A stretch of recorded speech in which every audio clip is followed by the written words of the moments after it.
special effects, but there's another aspect to this that I started to notice tonight watching the film again, which is, aside from all of the technical means that you have, aside from all of the ways in which you have to make the reality of this work, the film also has to have a style. It has to have a visual style and an aesthetic. And I haven't heard anyone really ask you about that, but could you talk about what you envisage the visual style of the film to be?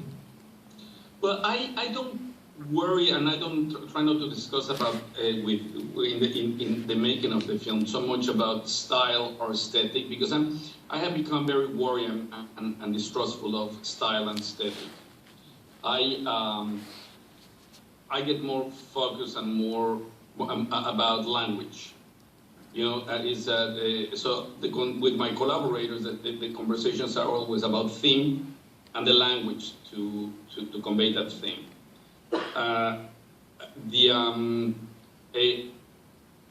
Part of the thing that I've been doing since Y Tu Mamá También, consistently with Chivo, is this exploration in which the environment is as important as the character, and one informs the other, or one clashes against the other.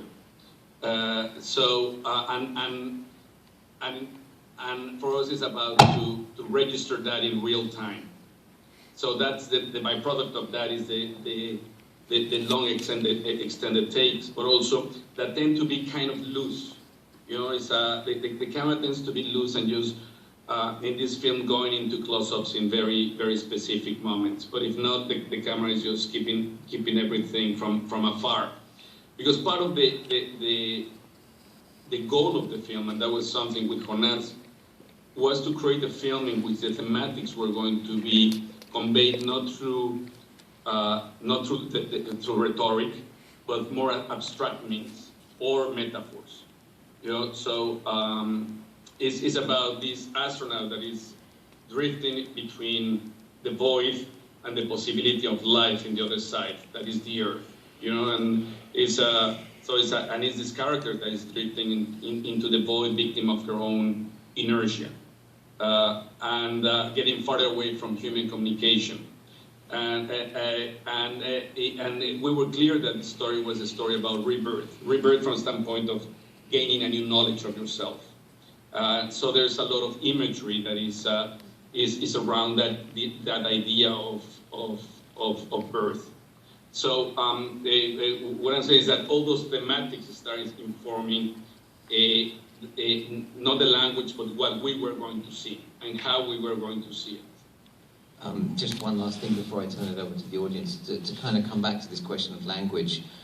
What I found particularly extraordinary in that long first take, which is 20 minutes, I heard, is that at a certain moment, the camera, this is a film without a camera in a sense, it's a cameraless film to a certain extent, but the camera, or we, are inside Sandra Bullock's helmet. And then suddenly we're Sandra Bullock's point of view. We're seeing from inside her helmet outwards at what's going on. And that's a completely seamless move from an objective view of her to a subjective view, and then back out of the helmet to an objective view again. To me, that's an aesthetic and stylistic choice that's extremely bold. And was that something, I'm interested in that choice and how you arrived at that choice. Well, it was something that was already kind of described in the screenplay. In the screenplay, by the way, we don't describe camera moves, but through the prose, we try to convey that sense, that meaning. And what happens is that as you start the film, as you're saying, objective and a third person, and you're observing this mission from the standpoint of a witness, you know. And when disaster strikes, and she starts spinning, the camera keeps on following her objectively until the camera locks into her and starts spinning with her. And then the camera starts getting closer and closer and closer until, as you say, goes into her POV. So, and switches the POV, the point of view from third person to first person. But the goal of that is that once that the camera comes out of the visor, out of the helmet again, it doesn't become a third person, doesn't become objective. It becomes the POV of the audience that is also floating in space. From that point on, the camera starts following the same rules of physics as the characters in microgravity and no resistance. Because the idea is for the audiences to be taken into the journey. Because also the theory was that, and that's the reason why we try to strip as much as possible from backstory or exposition. We wanted to know just enough of the character so audiences could invest their own emotional experience into the journey. I mean, the journey at the end is about adversities. And everybody, I mean, that's something that is part of a fundamental aspect of the human experience. So it was for audiences to convey their own sense, emotional sense of that, of those emotions into the journey. So get some questions from out there in the audience. Anyone? We have a mic. Yes, take the mic to that guy. I just wonder if you could I cannot see you, but hi. Stand up. I was wondering if you could comment on whether you felt that the technology, when working with the actors specifically, got in the way in the beginning of working with them as a director, and if it did, how did you overcome it? Well, I was absolutely blessed and fortunate to be working with these two amazing actors that they embraced the challenge. Sandra specifically worked she prepared herself for 5 months.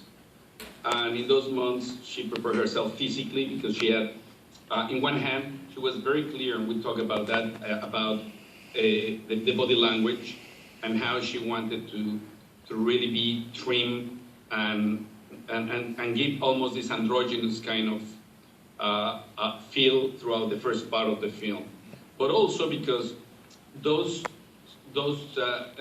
of those technologies were going to be very straining, and she had to prepare herself so she would be able to sustain those rigs, but not only that, to make the appearance that everything is fluid and flowing, while in reality it was filled with tension.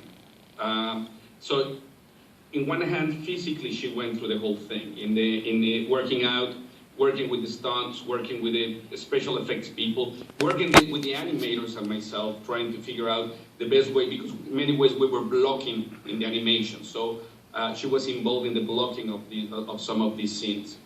And then becoming really familiar with those rigs. And through all this process, I mean, the luxury that we had is because it was such an extended process that allowed us to keep on just digging and digging further and further into the emotional core of each scene. And it was really remarkable with Sandra is that she was so well prepared in something that she was going to be performing from cameras and lights and positions and timings that were pre-programmed. So there was very, very little room for error or movement. And on top of that, she